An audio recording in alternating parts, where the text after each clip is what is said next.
নমস্কাৰ সকল আমাৰ মাজত আজি এটা বহুতো জৰুৰী খবৰ আহি পৰিছে আৰু এই খবৰটো আপোনালোকৰ মাজলৈ বিলাই দিম বুজাই দিম বুলি এই সৰু ভিডিঅ'টো যুগুত কৰিছোঁ। সকল আপোনালোকে চাগে ইতিমধ্যে গম পালে যে আমাৰ অহা 5 তাৰিখৰ পৰা ধৰি 8 তাৰিখলৈ প্ৰথম ফেজ আৰু দ্বিতীয় ফেজত 18 আগষ্টৰ পৰা 21 আগষ্টলৈকে দুটা ফেজত ট্ৰেইনিং হ'বলৈ গৈ আছে। নামটো দিয়া হৈছে teaching at the right level. সেইটোনো কি এতিয়া আমি সেইটোৱে জানিব বিচাৰিছোঁ, কাৰণ সকলোৱে মই ভাবোঁ গম পালে যে ইয়াত কি হ'বলৈ গৈ আছে। যি কি নহওক, আমাৰ এতিয়া ট্ৰেইনিং হ'বলৈ গৈ আছে, কিন্তু এই যিটো ট্ৰেইনিং, এই ট্ৰেইনিংটো কেৱল মাত্ৰ সেই শিক্ষক বা শিক্ষয়িত্ৰীবোৰৰহে হ'ব যিবিলাকে অলৰেডি FLNৰ ট্ৰেইনিং লৈছে। এইটো এটা কণ্ডিশ্যন আচলতে। আৰু কিছুমান বিদ্যালয় য'ত নেকি ছিংগল টিচাৰ তেওঁলোকৰ নহ'ব, আৰু ইয়াত কিছুমান দিছে দেই, ক্ৰাইটেৰিয়া দিছে। এইটো চাওক, প্ৰথমটো যদিহে চাই, যিখন বিদ্যালয়ত 100 to 200 ষ্টুডেণ্টছ আছে, সেই বিদ্যালয়ৰ পৰা এটলিষ্ট 2 গৰাকী শিক্ষক বা শিক্ষয়িত্ৰী নমিনেট কৰা হ'ব বা ট্ৰেইনিঙৰ বাবে পঠোৱা হ'ব। যিবিলাকৰ বিদ্যালয়ত 200ৰ পৰা ধৰি বা তাৰ ওপৰত আছে, ঠিক আছে, তেওঁলোকৰ বিদ্যালয়ৰ পৰা 3 গৰাকীকৈ শিক্ষক বা শিক্ষয়িত্ৰী নমিনেট কৰি ট্ৰেইনিঙলৈ পঠিয়াই দিয়া হ'ব, এই কথাটো কৈছে। ইয়াত এই যিটো ট্ৰেইনিং, এই ট্ৰেইনিংটোনো কিয় দিবলগীয়া হ'ল? বহুতো কথা আছে, মই ক'বলৈ গৈ আছোঁ আপোনালোকৰ মাজত। এটা কথাটো মনত ৰাখিব, আমাৰ অলৰেডি FLNৰ ট্ৰেইনিং হৈ গ'ল। এটা FLN বুলি ক'লে ক্লাছ 1 আৰু 2 বুলি বুজায়। এতিয়া ক্লাছ 1 আৰু 2ক কি ধৰণে পঢ়াব লাগে সেইটো সকলোৱে ইতিমধ্যে মই ভাবোঁ ট্ৰেইনিং ল'বলৈ পালে। এতিয়া ক্লাছ 1 আৰু 2হে পাইছে, 3, 4, 5 সেইবোৰ কি হ'ব হয়নে?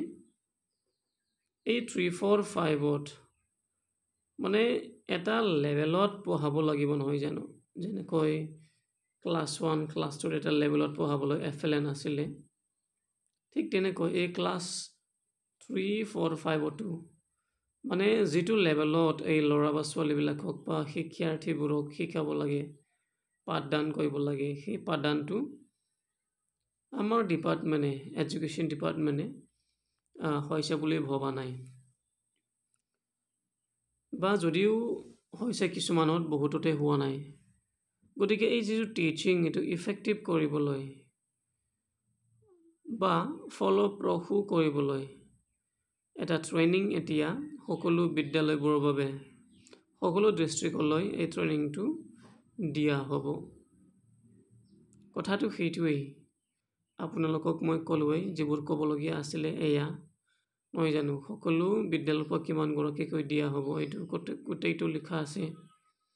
আৰু মই অথনি কৈছিলোঁৱেই যে FLN, এইটো 5 নম্বৰটো চালে গম পাব, FLN ট্ৰেইনিং অলৰেডি লোৱা হ'ব লাগিব, তেতিয়াহে তেওঁলোক লোৱা উচিত, কথাটো সেইটো।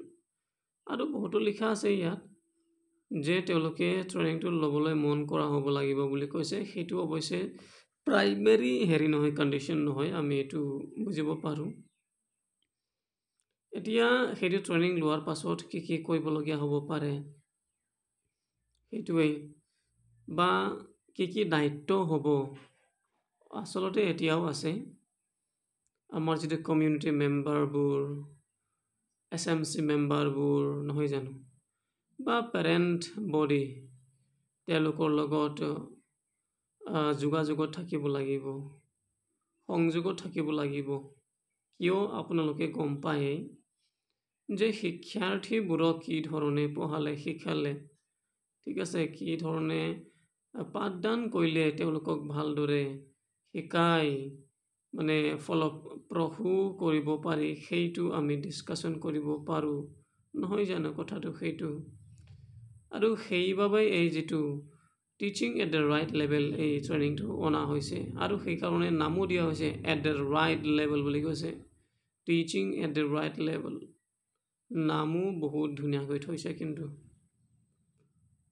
আশা কৰোঁ সকলোৱে গম পালে মই যি ক'বলৈ বিচাৰিছোঁ আপোনালোকৰ মাজত গতিকে ৰেডি হ'ব এই ট্ৰেইনিঙৰ বাবে আৰু আমাৰ যিটো কৰিবলগীয়া আছে বা আমাৰ যিটো ডিউটি আছে সেই ডিউটিটো কৰ্তব্যটো ভালদৰে পালন কৰি যাব পাৰোঁ ধন্যবাদ